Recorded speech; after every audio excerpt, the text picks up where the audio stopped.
Buenos días, hermanos, Dios les bendiga. Estamos al día 16 del mes de enero del año 2025. Continuamos nuestra lectura bíblica en el primer libro de Samuel, capítulo 30, versículo 1 en adelante. David derrota a los amalecitas. Cuando David y sus hombres vinieron a Siclag al tercer día, los de Amalec habían invadido el Negev y a Siclag, y habían asolado a Siclag y le habían prendido fuego. Y se habían llevado cautivas a las mujeres y a todos los que estaban allí, desde el menor hasta el mayor. Pero a nadie habían dado muerte, sino se los habían llevado al seguir su camino. Vino pues David con los suyos a la ciudad, y aquí que estaba quemada, y sus mujeres y sus hijos e hijas habían sido llevados cautivos. Entonces David y la gente que con él estaba alzaron su voz y lloraron hasta que les faltaron las fuerzas para llorar. Las dos mujeres de David, Ahinoam, Jezreelita, y Abigail, la que fue mujer de Nabal, el de Carmel, también eran cautivas. Y David se angustió mucho porque el pueblo hablaba de apedrearlo, pues todo el pueblo estaba en amargura de alma, cada uno por sus hijos y por sus hijas, mas David se fortaleció en Jehová su Dios. Y dijo David al sacerdote Abiatar, hijo de Ahimelech, yo te ruego que me acerques el efod. Y Abiatar acercó el efod a David. Y David consultó a Jehová diciendo, ¿perseguiré a estos merodeadores? ¿Los podré alcanzar? Y él le dijo, síguelos, porque ciertamente los alcanzarás, y de cierto librarás a los cautivos. Partió pues David, él y los 600 hombres que con él estaban. Y llegaron hasta el torrente de Besor, donde se quedaron algunos. Y David siguió adelante con 400 hombres, porque se quedaron atrás 200, que cansados no pudieron pasar el torrente de Besor. Y hallaron en el campo a un hombre egipcio, el cual trajeron a David y le dieron pan, y comió, y le dieron a beber agua. Le dieron también un pedazo de masa de higos secos y 2 racimos de pasas, y luego que volvió en él su espíritu porque no había comido pan ni bebido agua en 3 días y 3 noches. Y le dijo David, ¿de quién eres tú? ¿De dónde eres? Y respondió el joven egipcio, yo soy siervo de un amalecita, y me dejó mi amo hoy hace 3 días porque estaba yo enfermo.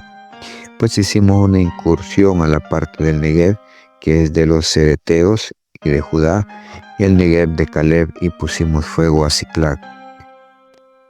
Y le dijo David, ¿me llevarás tú a esa tropa? Y él le dijo, júrame por Dios que no me matarás, ni me entregarás en manos de mi amo, y yo te llevaré a esa gente. Lo llevó pues, y aquí que estaba desparramado sobre toda aquella tierra, comiendo y bebiendo y haciendo fiesta por todo aquel gran botín que habían tomado de la tierra de los filisteos y la tierra de Judá. Y los hirió David desde aquella mañana hasta la tarde del día siguiente, y no escapó de ellos ninguno, sino 400 jóvenes que montaron sobre los camellos y huyeron. Y libró David todo lo que los amalecitas habían tomado, y asimismo libertó David a sus 2 mujeres. Y no les faltó cosa alguna, chica ni grande, así de hijos como de hijas, del robo y de todas las cosas que les habían tomado, todo lo recuperó David. Tomó también David todas las ovejas y el ganado mayor, y trayéndolo todo delante, decían, este es el botín de David. Y vino David a los 200 hombres que habían quedado cansados y no habían podido seguir a David, a los cuales habían hecho quedar en el torrente de Besor, y ellos salieron a recibir a David y al pueblo que con él estaba. Y cuando David llegó a la gente, les saludó con paz. Entonces todos los malos y perversos de entre los que habían ido con David respondieron y dijeron, ¿por qué no fueron con nosotros? No les daremos del botín que hemos quitado, sino a cada uno su mujer y sus hijos, que los tomen y se vayan. Y David dijo, no hagáis eso, hermanos míos, de los que nos ha dado Jehová, quien nos ha guardado y ha entregado en nuestra mano a los merodeadores que vinieron contra nosotros. ¿Quién os escuchará en este caso? Porque conforme a la parte del que desciende a la batalla, así ha de ser la parte del que queda con el bagaje, les tocará parte igual. Desde aquel día En adelante fue esto por ley y ordenanza en Israel hasta hoy. Y cuando David llegó a Siclag, envió del botín a los ancianos de Judá, sus amigos, diciendo: He aquí un presente para vosotros del botín de los enemigos de Jehová. Lo envió a los que estaban en Betel, en Ramot del Negev, en Jatir, en Aroer, en Sifmor, en Estemoa, en Racal, en las ciudades de Jerameel, en las ciudades del Ceneo, en Orma, en Corazán, en Atac, en Hebrón y en todos los lugares donde David había estado con sus hombres.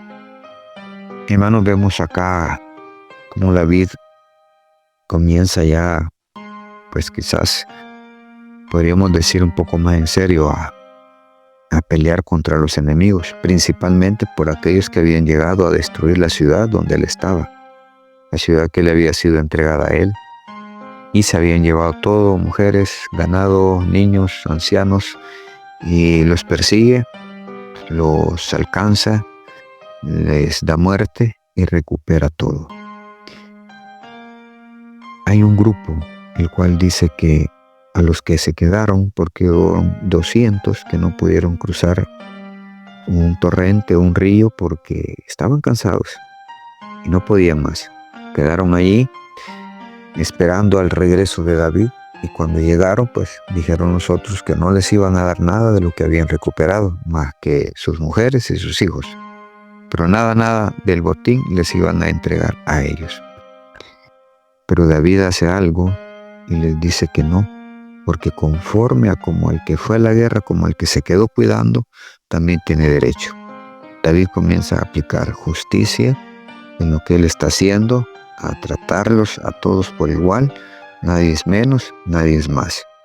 Aún cuando regresa a su ciudad, que le va a tocar reconstruirla por su requemada, envía de todo lo que él había recuperado, de todo lo que le había quitado a los amalecitas, les manda a los de las otras ciudades, de los otros pueblos, a los ancianos les manda un presente, es decir, un obsequio por el apoyo que antes a él le habían dado, ya que él anduvo por todos esos sectores y le atendieron, le ofrecieron su mano, le ayudaron. Entonces David está recompensando aquello que hicieron por él. Hermanos, vemos una actitud de David, actúa de una manera justa para con los demás y con todos aquellos que le han ayudado. Nos corresponde a nosotros, como hijos de Dios, tomar ese ejemplo, ser justos, ayudar a quien nos ayudó y aún a quien no nos ha ayudado. Tenderle la mano a aquel que lo necesita es la parte que nos corresponde a nosotros como hijos de Dios. Dios jamás ha cerrado sus brazos para recibirnos a nosotros. ¿Por qué nosotros vamos a cerrar los brazos? Porque nosotros vamos a dejar de ayudar a aquellos a quienes lo necesitan. Como buenos cristianos, como buenos hijos de Dios, tenemos que aprender a ser justos. De gracia recibís, de gracia das. Dar al necesitado es lo que Dios llama justicia. Seamos justos, seamos honestos y demos a todos por igual. Bendiciones, hermanos. Esto ha sido un cafecito para el alma.